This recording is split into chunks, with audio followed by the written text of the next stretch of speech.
we're going to read the Book of Gold. This book was written for every librarian who, through patience and fortitude, guides a child to discover their own Book of Gold. And if you didn't know, patience and fortitude are the names of the lions who protect the New York Public Library, which is where I got this Book of Gold in one of my favorite cities. Isaac Gutenberg wasn't interested in much. Not in toys, not in the funny papers, not even in his pet goldfish. His parents tried to tempt him with books. How about I read you a story about a dinosaur, dear? Asked his mother. Dinosaurs are long gone, huffed Isaac. My goodness, Isaac, look at how tall this skyscraper is, said his father, pointing to a page. Skyscrapers are always tall, replied Isaac. It was a beautiful spring day in 1935 when Isaac's parents took him on the trolley over the East River from Brooklyn to New York City. Oh, how I love those lions, Isaac's father exclaimed as they made their way up the steps of the New York Public Library. Aren't they amazing, Isaac? Asked his mother. They're busy guarding the thousands and thousands of books inside. An entire building filled with books, Isaac groaned. Do we have to go in? Isaac's parents loved books. Miss Kylee loves books too. They adored how they smelled and the way they felt in their hands, but most of all, they loved discovering the answers hidden inside. Isaac, have you ever wondered how wide a single eye on the Statue of Liberty is? Asked his mother as she leafed through a book. Isaac sulked. Does it matter? He asked. Isaac, did you know that men with giant earth movers built a canal in Panama to create a shortcut between the Atlantic and Pacific Oceans?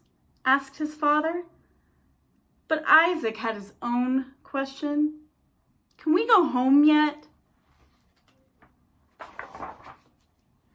As the Gutenbergs left the library and strolled along 42nd Street, Isaac's mother glanced in a store window.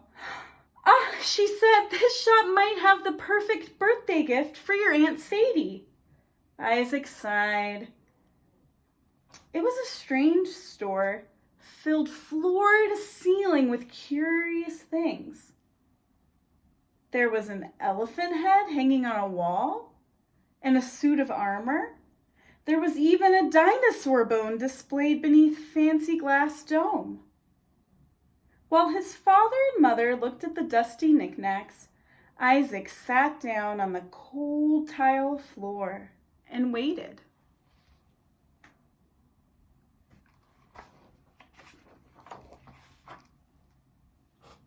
You're not interested in the tin toys, young man? Asked the old shopkeeper as she stepped closer.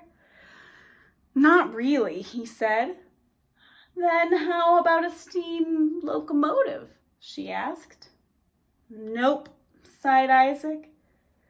The shopkeeper froze. Her violet eyes grew wider. Tell me, child, she whispered, have you heard about the Book of Gold? Isaac shook his head. There is a legend, she explained, that somewhere in the world there is one very special book that's just waiting to be discovered.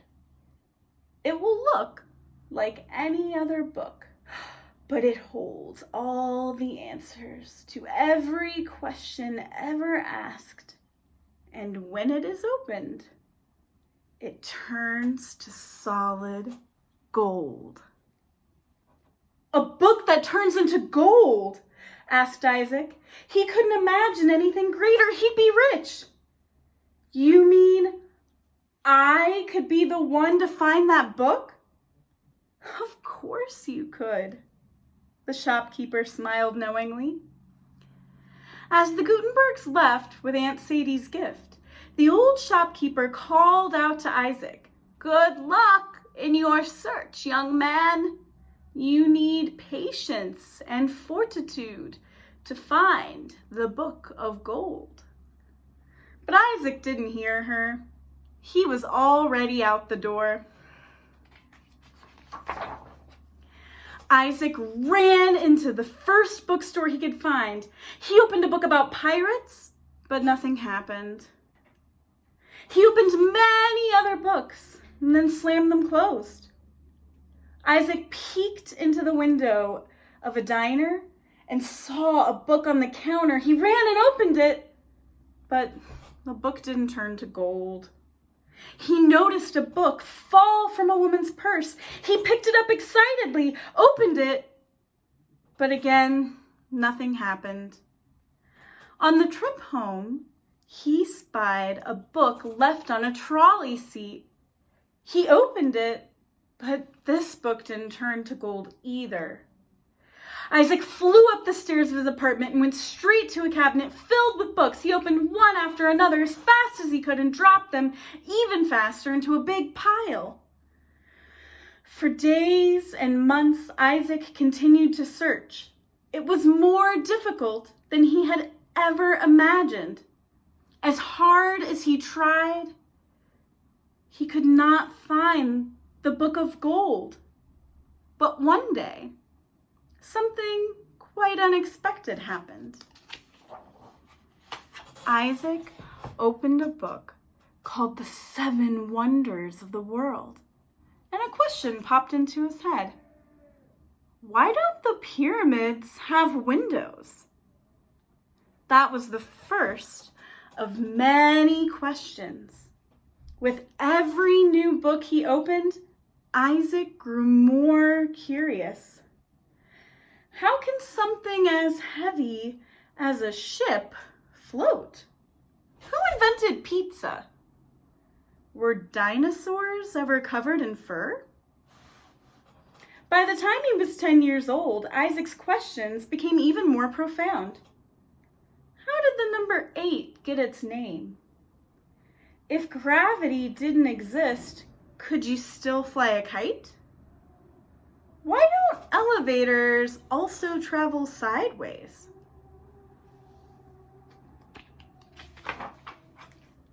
Isaac grew up. He became a teenager, and then a man, and he never forgot about what the old shopkeeper had told him about the book of gold all those years before. Isaac searched and searched and searched some more. And in the back of his mind, he worried that someone else might discover the book before he did. He scoured libraries for old books and bookstores for new ones. He climbed into the dark attics of friends to pick through their musty boxes. He visited flea markets and yard sales and junk shops. As the years went by, Isaac picked up fewer books because he found himself reading every one he opened. Isaac was discovering. He learned who invented pizza. He saw diagrams showing how heavy ships could float. He had yet to discover how the number 8 got its name, but he was sure he'd eventually find the answer.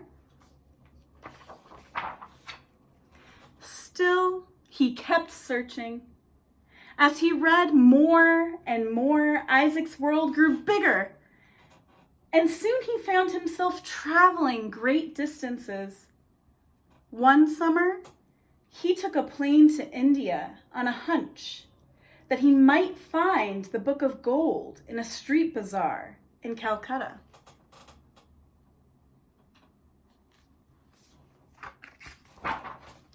Another year, he traveled to Russia to see if the book might be hidden in one of the onion-shaped domes of the towers overlooking Red Square. Twice he sailed by ship to Egypt because he believed the Book of Gold might very well be buried in a pharaoh's tomb. Isaac didn't like the elusive book.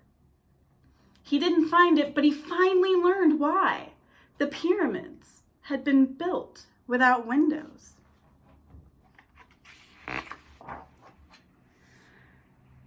Isaac was old now, a man of 80. He walked slowly, and his eyesight was beginning to fail. Through the rickety trolley he had often ridden as a child boy was long gone. He could still travel from Brooklyn into New York City by subway. When Isaac strolled through the city, he couldn't believe how much had changed, while other things remained the same. One day, Isaac turned a corner onto Fifth Avenue and politely tipped his hat to the familiar marble lions. He had always been curious to know whether they had names, and in a book he'd found the answer.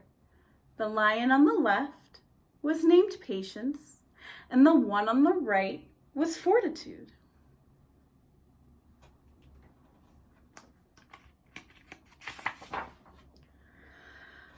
Ah, sighed Isaac. He sank into a comfy chair to rest his weary legs. His thoughts wandered back to the first time he had visited the library. He reflected on his mother and father, and he remembered the mysterious old shopkeeper. He now realized that he probably would never find the Book of Gold. But because of that book, Isaac had asked questions and searched for answers. He had visited distant lands and had used his imagination to go to places he'd never been. He had lived a long life filled with wonder. He looked around the library. He saw a girl in her mother's lap looking at pictures in a book.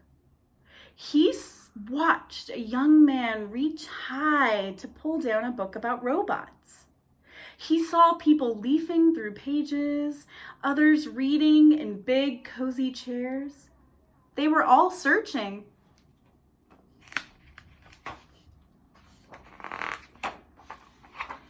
Then Isaac noticed a little boy.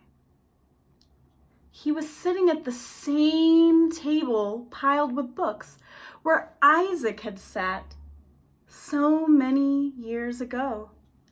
The library began to glow like the sun itself, a golden aura encircling them.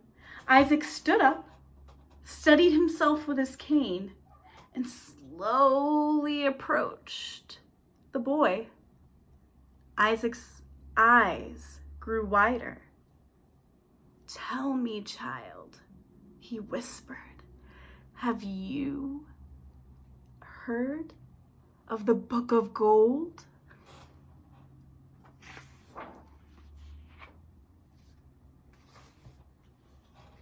The end.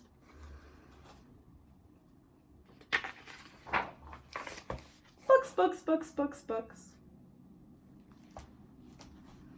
We may never know if the Book of Gold is real, or if the shopkeeper was just finding a way for Isaac to get curious about books.